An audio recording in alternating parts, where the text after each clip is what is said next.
இது வரைக்கும் நடந்ததா சொன்னேன். இனிமே என்ன நடக்க போகுதுன்னு சொல்ற, கேக்குறியா தாயி?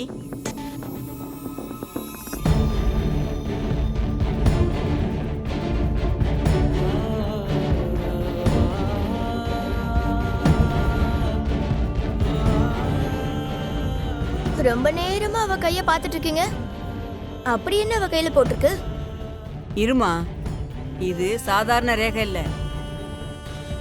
தம்பி, உன் கைய மறுபடியும் காட்டுப்பா. காட்டுப்பா.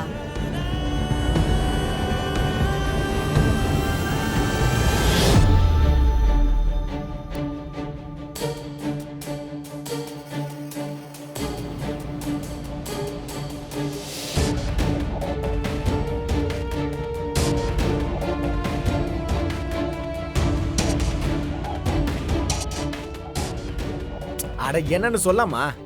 இந்த மாதிரி 2 கைரேகையும் என் வாழ்க்கையில நான் இது வரைக்கும் பார்த்ததே இல்லை. அப்படி என்னதான் அந்த ரேகையில இருக்கு? இந்த அம்மாவோட ரேகை சாவுத்திரியோட ரேகை. இந்த ஐயாவோட ரேகை சத்தியவான் ரேகை. அப்படின்னா என்னன்னு கொஞ்சம் புரியுற மாதிரி சொல்லுங்க.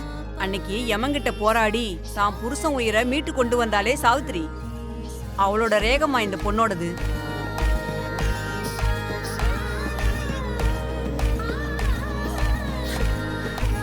அந்த சாவித்திரியோட புருஷன் சத்தியவான், அதுதான் இந்த தம்பியோட ரேகை.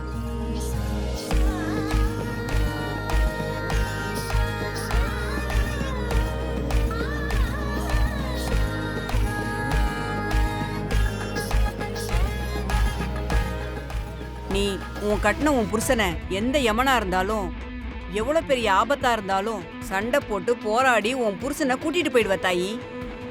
இது அந்த ஆத்தா மேல சத்தியம் தாயி.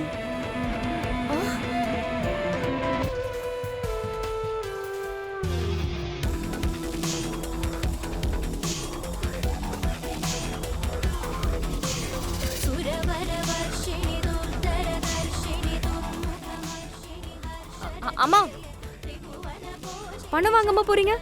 என் வாழ்க்கையில இந்த மாதிரி ஒரு ரேகைய இப்பதான் முதல் முறையா பார்த்திருக்கேன். அதுவே எனக்கு பெரிய சந்தோஷமா. எனக்கு பணம் எல்லாம் வேணாம். நீங்க 2 பேரும் ரொம்ப சந்தோஷமா இருந்தா அதுவே எனக்கு போதும். நான் வரேம்மா.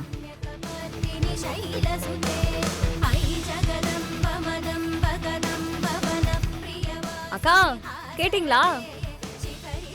சத்தியவான் சாவித்திரி ரேகையா. நானும் என் புருஷனை சில யமனுங்க கிட்ட இருந்து காப்பாத்துறதுக்கு தான் வந்திருக்கேன். ஆனா ஒண்ணே ஒண்ணு, அது இது வரைக்கும் அந்த சத்தியவானுக்கும் தெரியல, யமனுக்கும் புரியல.